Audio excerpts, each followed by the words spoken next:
I play a character named Ducky, and he is a plush toy that is spent his entire existence, most of his existence, connected to a pegboard wall at a carnival, and he is threaded through it like a small piece of like polyurethane to another toy named Bunny, and they're inseparable. But at the same time, they have been waiting their entire existence to be one, and they've spent their entire existence watching kids get cheated by carnies, and so they have a very jaded outlook on life. And so he's very loyal to Bunny. They bicker. They're like an old couple. They bicker like an old couple, but they have deep affection for each other, which you learn in the movie. But also, there's this.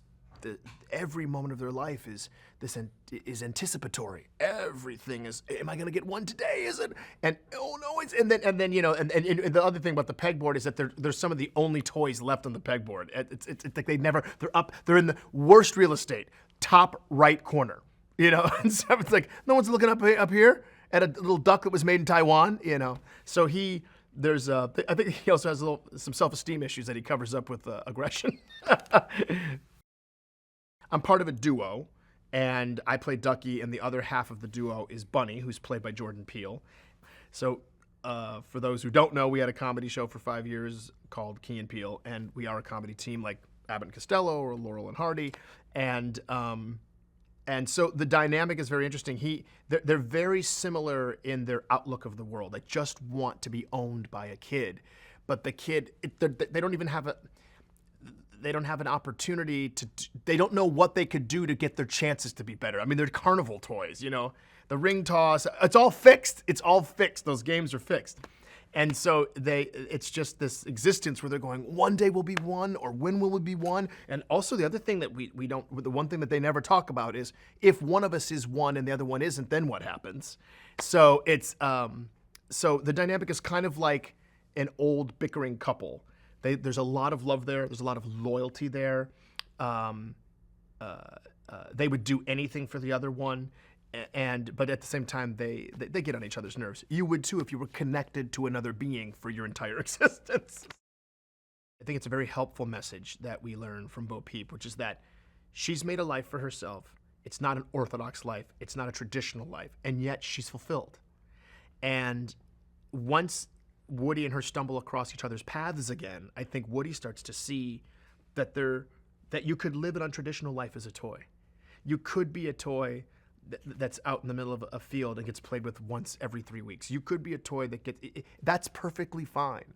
And I think it's a really lovely thing for kids to learn. I think because if a kid, look, we're all looking for safety. And if a kid goes, I'm just going to go with the flock and do what all those other kids do, or my parents are saying, here's what the culture-scape tells us we're supposed to do, and here's this beloved character in the Disney world that is doing whatever she wants and is thriving at it, and that's exciting. Something that's very funny about Toy Story 4 is Forky's creation and Forky's evolution. You just can't.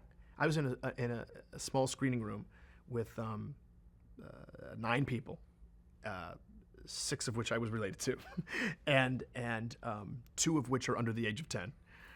And to see the work that Tony Hale did, the work that the animators do, the work that Josh did with this character Forky, it's fantastic, and takes its time as he's. One thing, it's just so funny to watch him just be on this laser path. Trash. He just thinks it's so funny. It's hilarious and a little heartbreaking that he's like, this is what am I exist? I'm a spork, for heaven's sake. I'm supposed to be used and then thrown away. That's what I'm here for. And I love that he knows that as his purpose. But what's ironic is that he wouldn't know that purpose if Bonnie hadn't infused him with love, put eyes on him and a mouth and eyebrows. And she gave him life to love her, and then he wakes up and only sees himself as a spork, which it's fantastic. Josh Cooley is the director, and I'm so very privileged to have been able to work with him, and I think Jordan would say the same. We just really had a wonderful time.